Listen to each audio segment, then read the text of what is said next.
अब एग्जाम्पल है, balance with bank minus short term deposit not more than 3 month और short term money market instrument 91 days. इसको हम कहेंगे लिक्विड एसेट्स। ट्रेजरी बिल्स भी हो सकते हैं, सर्टिफिकेट ऑफ डिपॉजिट भी हो सकते हैं, कमर्शियल पेपर भी हो सकते हैं, ऑल मनी भी हो सकता है। देखिए ये सब जो मैं आपको बता रहा हूँ, हो सकता है आपके इतने काम नहीं आए, लेकिन थ्योरेटिकली आपको इसकी जानकारी होनी चाहिए। You must know what is included in the cash and cash flow statement, cash and cash equivalent. अब हम करेंगे इसमें treasury bill, certificate deposit, commercial papers, call money, investment and shares इसमें नहीं लिए जाएंगे।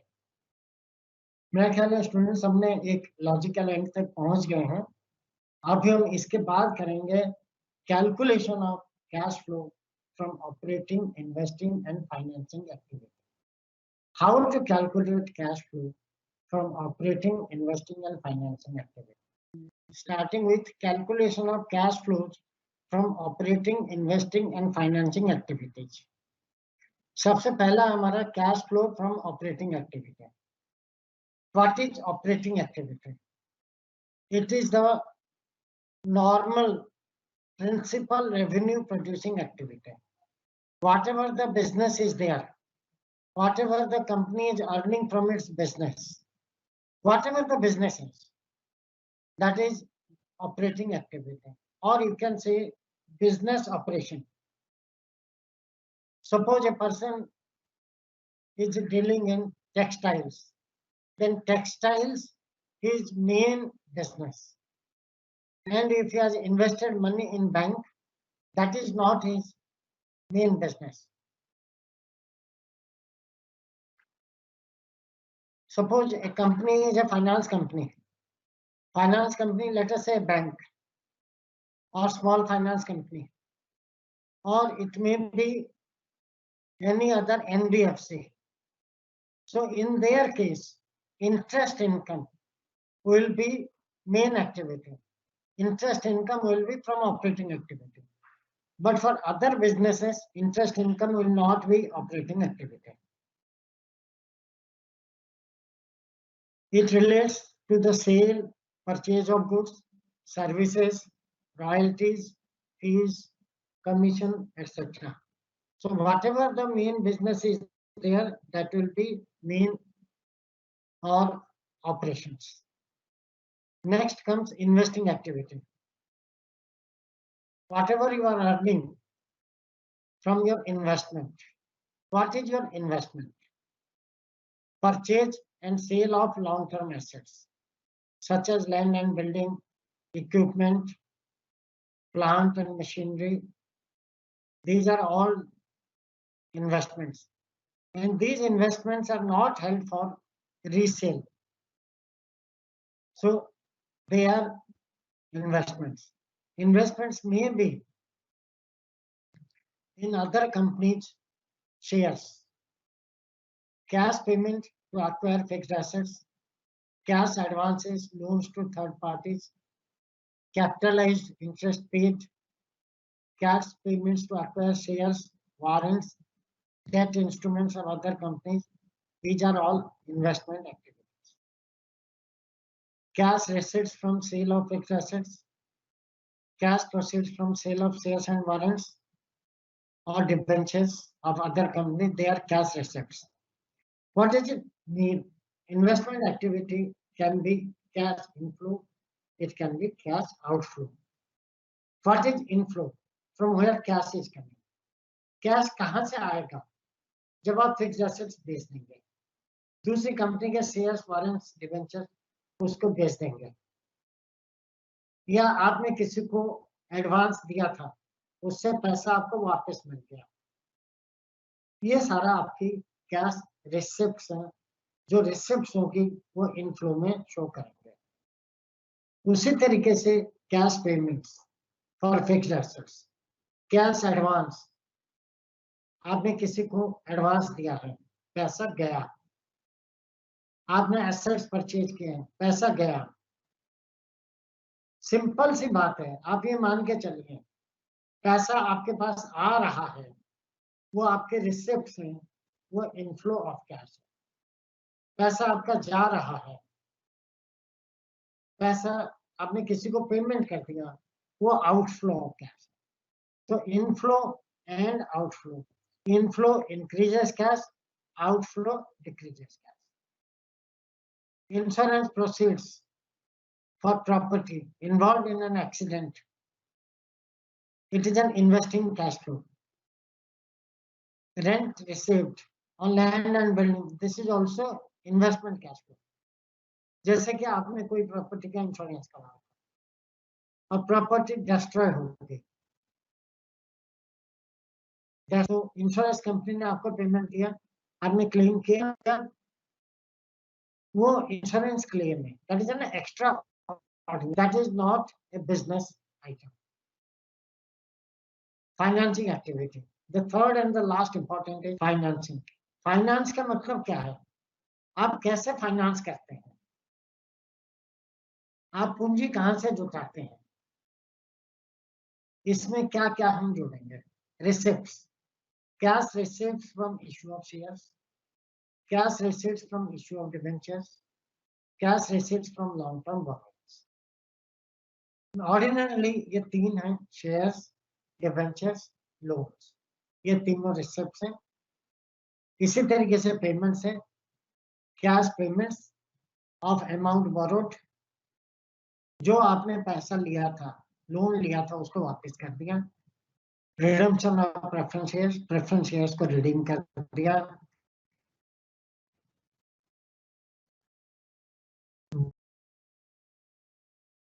बाईबैक, शेयर्स को बाईबैक किया, डिविडेंड्स को, ये सारा आपकी फाइनेंशियल एक्टिविटी में आउटफ्लो ऑफ कैश है। Now comes the most important part, how to prepare cash flow statement. And while preparing cash flow statement, we have two types. One is direct method, the other is indirect method. इसमें हमें ये देखना पड़ेगा direct method या indirect method कौन सा पढ़ना है। हमारे सिलेबस में इनडायरेक्ट मेथड है, डायरेक्ट मेथड आपके सिलेबस में नहीं है, इसीलिए आप डायरेक्ट मेथड को इग्नोर कर सकते हैं। Study here only indirect method, and for this purpose I am giving you the format. You please look at the format carefully. After explaining the format, I will take some illustrations, small, then comprehensive illustration. Indirect method हम start कर सकते हैं net profit before income tax and extraordinary items. जो भी net profit हमारे को दिया है as per profit and loss account, income tax के पेमेंट करने से पहले और एक्स्ट्राऑर्डिनरी आइटम्स की पेमेंट करने से पहले। Then let us start with this. Cash from operating activity or cash flows from operating activity. देखिए फ्लोज में दोनों हो सकते हैं, इनफ्लो भी हो सकता है, आउटफ्लो भी हो सकता है। आउटफ्लो, इनफ्लो कहाँ से कैश आया, आउटफ्लो कहाँ कैश गया। इनफ्लो को मैं प्लस साइंस में दिखाऊंगा या नॉर्मल होगा, आउटफ्लो या तो माइनस साइन में दिखाएंगे या उसको ब्रैकेट में डाल देंगे। सबसे पहले आप क्या लिखेंगे, net profit before income tax and extraordinary items. सबसे पहले आप लिखेंगे नेट प्रॉफिट, जैसे मैंने ये दिखा रखा है, net profit before income tax and extraordinary items. ये तीन क्रॉस जो भी फिगर होगा वो मिल जाएगा, वो आपका प्रॉफिट एंड लॉस स्टेटमेंट से मिल जाएगा।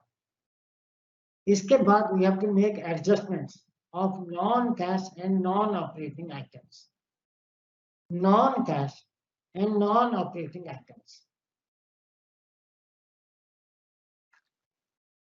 देखिए non cash, non operating, non cash का मतलब आपके एक्सपेंसेस हैं लेकिन इसमें आपके कैश पेमेंट नहीं हो रही,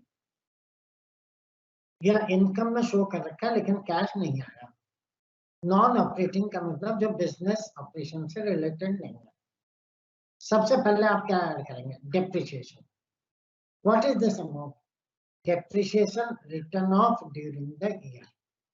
उस साल में आपने कितना डेप्रिसिएशन चार्ज किया है, इसका मतलब प्रॉफिट एंड लॉस में कितना डेप्रिसिएशन अमाउंट डाल रखा है। जैसे मान लीजिए पिछले साल आपका एसेट्स था 10 लाख रुपए का, अब है 9 लाख रुपए, इसका मतलब आप लिखेंगे depreciation charge during the year 1 lakh, वो यहाँ पर आ जाएगा। Second, amortization of intangible assets. जो इंटेंजिबल एसेट्स है उनको हम राइट ऑफ करते हैं, amortize करते हैं। पिछले साल कुछ था, इस साल कम हो गया। मान लीजिए गुडविल है, पिछले साल 10,000 था, आपकी 8,000 है, तो हम लिखेंगे गुडविल रिटर्न ऑफ 2000। इस साल प्रॉफिट एंड लॉस में गुडविल हमने 2000 से डेबिट किया। Discount on issue of shares, कितना डिस्काउंट? पिछले साल 50,000 था, अब हम उसको ये डिसाइड करते हैं 5 साल में उसको राइट अप करेंगे। इसका मतलब हर साल 10-10 हजार रुपए राइट अप करेंगे, वो आ जाएगा discount on issue of shares 10,000 रुपए। Discount on issue of debentures written off. देखिए इस तीनों में हम क्या ले रहे हैं? Goodwill written off during the year, discount on issue of shares written off during the year, और debentures written off during. Next item is non cash item है, non operating, loss on sale of fixed assets और loss on sale of investment. ये भी हम इसमें add कर देंगे। उसके बाद देखिए, जैसे फिक्स्ड एसेट्स बेचने पे नुकसान हुआ है, ऐसे फिक्स्ड एसेट्स बेचने में प्रॉफिट भी हो सकता है, that will be gain on sale of fixed assets.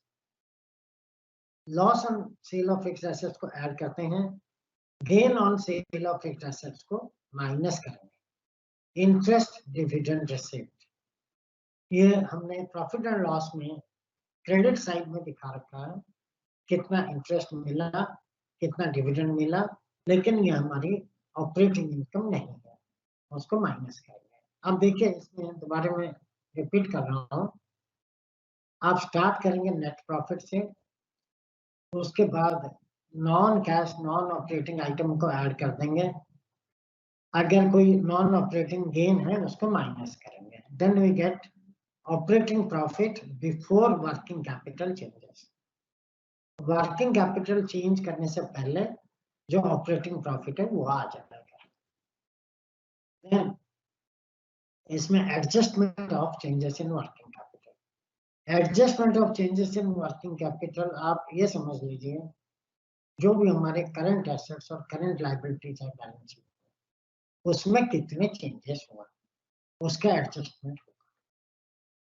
देखिए इसमें दो चीजें ऐड करेंगे, decrease in current assets add करेंगे, increase in current liability add करेंगे। मैं एग्जांपल दे रहा हूँ, डेटर्स पिछले साल 20,000 थे, आपके 15,000 है, 5,000 रुपए डेटर्स कम हुए हैं। अगर डेटर्स 5,000 कम हुए हैं, इसका मतलब आपके पास पैसा आया है। देखिए करंट एसेट्स कम हो रहा है, इसका मतलब आपके पास पैसा है। स्टॉक है, पहले 50,000 था, अब 40,000 है, कहाँ गया? आपने बेचा होगा, कैश आया है, तो डिक्रीज इन करंट एसेट्स को ऐड करेंगे, इंक्रीज इन करंट लायबिलिटी को ऐड करेंगे। Similarly increase in current assets less करेंगे, decrease in current liability less करेंगे। इसको हम कहते हैं adjustment of debtors, bills receivable, inventory, prepaid expense, creditors, bills payable and outstanding expenses. ये सब एडजस्टमेंट करने के बाद कैश जनरेटेड फ्रॉम ऑपरेशंस, इसमें interest paid, income tax paid, जो भी आपने इंटरेस्ट पे किया या इनकम टैक्स पे किया उसको माइनस करेंगे। नेट ऑफ रिफंड, अगर रिफंड आया है उसको ऐड करते हैं, या इनकम टैक्स पे किया उसको माइनस करेंगे। इसके बाद आता है एक्स्ट्रा ऑर्डिनरी आइटम्स, ये आ जाएगा नेट कैश फ्रॉम और यूज्ड इन ऑपरेटिंग एक्टिविटी, जो भी आएगा सारी एडजस्टमेंट करने के बाद आ जाएगा। नेक्स्ट हम देख रहे हैं cash flow from investing activity. इसमें अगर फिक्स्ड एसेट्स परचेज किया है, इन्वेस्टमेंट परचेज किया है, ये कैश कम हो जाएगा, लेस कर देंगे। फिक्स्ड एसेट्स खरीदा है, सेल किया है, तो हमारे पास कैश आएगा, उसको ऐड कर देंगे। कैश फ्रॉम और used in investing activity. Next आता है cash from financing activity. Cash आएगा प्लस होगा, कैश जाएगा माइनस होगा। इसमें proceeds from issue of share capital including security premium. अगर हमने शेयर कैपिटल इशू किया है, उसके साथ पैसा आया है, सिक्योरिटी प्रीमियम भी है, तो प्रीमियम का भी पैसा है, उसको जोड़कर इसमें दिखाएंगे। Next is proceed from long term borrowing, long term loans आ जाएंगे। माइनस में क्या क्या आएगा? Redemption of preference shares, preference shares को रिडीम कर दिया। पेमेंट ऑफ डिविडेंड, डिविडेंड का पे किया। Payment of principal and interest on long term borrowing, ये सब कैश आउटफ्लो है। तो सी में आएगा नेट कैश फ्रॉम और used in financing activity, A plus B plus C total. Net increase और decrease in cash and cash equivalent.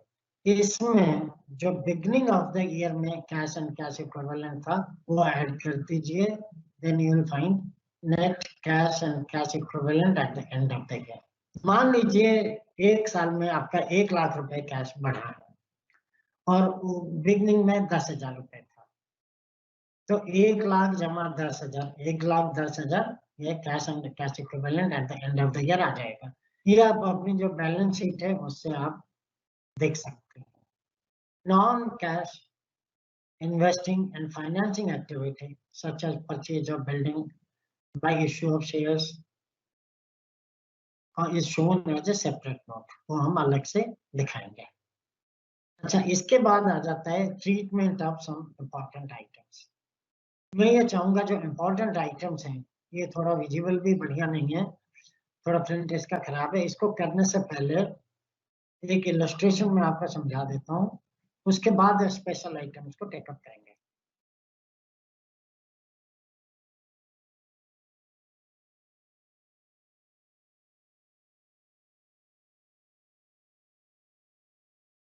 ये example है, ये एग्जांपल को आप थोड़ा सा देख लीजिए, ये एग्जांपल को आप देख लीजिए एक बार।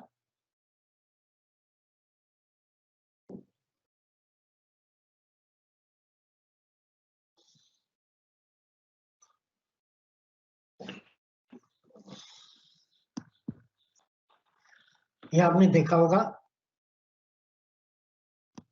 Cash flow from operating activity, the net income reported on the income statement of the current year was 1,10,000। इसका मतलब जो इनकम स्टेटमेंट में हमारी इनकम है वो 1,10,000 रुपए है, और depreciation on the fixed assets was 44,000। 44,000 का डेप्रिसिएशन चार्ज किया है। इसमें देखिए नेट इनकम 1,10,000 रुपए था, depreciation 44,000। The balances of the current assets and current liabilities at the beginning, at the end of the year. इसमें सबसे लेफ्ट हैंड साइड में beginning of the year है, राइट हैंड साइड में and of the year है। Cash balance 1,40,000 था, बाद में 1,30,000। Debtors पहले 1,80,000 थे, बाद में 2 लाख हो गए।